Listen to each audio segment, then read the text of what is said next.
એક વખત ઘરે આ શરબતનું પ્રીમિક્સ બનાવી લેશો તો આ ઉનાળાની ગરમીમાં તમારે બહારથી કોઈ પણ સોફ્ટ ડ્રિંક્સ લાવવાની જરૂર નહીં પડે. બહારના સોફ્ટ ડ્રિંક્સ તો મોંઘા હોય જ છે, સાથે સાથે હેલ્થ માટે પણ સારા નથી હોતા.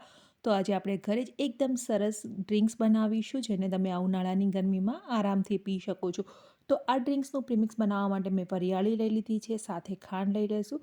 ફુદીનાના અહીંયા સુકાયેલા પાન મારી પાસે હતા, તો એ પણ આપણે એડ કરી દઈએ. 2 ઇલાયચી એડ કરી અને એક પાવડર તૈયાર કરી લેવાનો છે. તો અમે અહીંયા ખાંડનો ઉપયોગ કર્યો છે. જો તમારી પાસે મિશ્રી હોય તો એનો તમે ઉપયોગ કરી શકો છો. મિશ્રી છે એ ઠંડી હોય છે, તો આ ઉનાળાની ગરમીમાં ખૂબ જ સારી રહેશે. તો આ રીતનો આપણે પાવડર તૈયાર કરી લઈશું. હવે આ પાવડરને આપણે ચાળી લેવાનો છે, જેથી જ્યારે પણ આપણે આ શરબત બનાવવું હોય તો ડાયરેક્ટ આપણે આ પાવડરને એડ કરી અને શરબત બનાવી શકીએ છીએ. શરબત બનાવતી વખતે ત્યારબાદ આપણે એમને ગાળવાની બિલકુલ જરૂર નહીં રહે. તો આ રીતે આપણે ચાળણીની મદદથી પાવડરને ચાળી લઈશું અને આ પ્રીમિક્સને તમે આખું વર્ષ સ્ટોર કરીને રાખી શકો છો.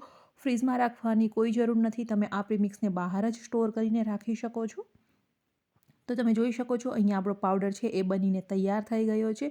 તો હવે આપણે શરબત પણ બનાવી લઈએ. તો એ માટે આપણે 1 ચમચી જેટલું પ્રીમિક્સ લઈ લઈશું. અહીંયા મેં ફુદીનો છે એ ડ્રાય નાખેલો હતો. જો તમારી પાસે ડ્રાય ફુદીનો ના હોય તો તમે શરબત બનાવતી વખતે ફ્રેશ ફુદીનાનો પણ ઉપયોગ કરી શકો છો. ફુદીનો નાખવાથી ખૂબ જ સરસ ટેસ્ટ આવશે. થોડો લીંબુનો રસ એડ કરી દઈશું. ત્યારબાદ બરફના ટુકડા નાખી અને ઠંડુ પાણી એડ કરીને આપણું શરબત તૈયાર કરી લઈએ. તો જો આ પ્રીમિક્સ બનાવી અને તમે રાખ્યું હોય તો માત્ર 2 મિનિટમાં તમારું શરબત બની અને તૈયાર થઈ જશે.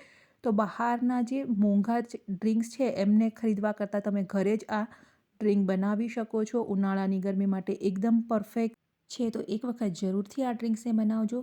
આ ડ્રિંક્સ તમને કેવું લાગ્યું કમેન્ટ કરીને જરૂરથી બતાવજો. વિડીયો પસંદ આવ્યો હોય તો વિડીયોને લાઇક કરી, શેર કરી, ચેનલને સબસ્ક્રાઈબ કરવાનું ભૂલતા નહીં.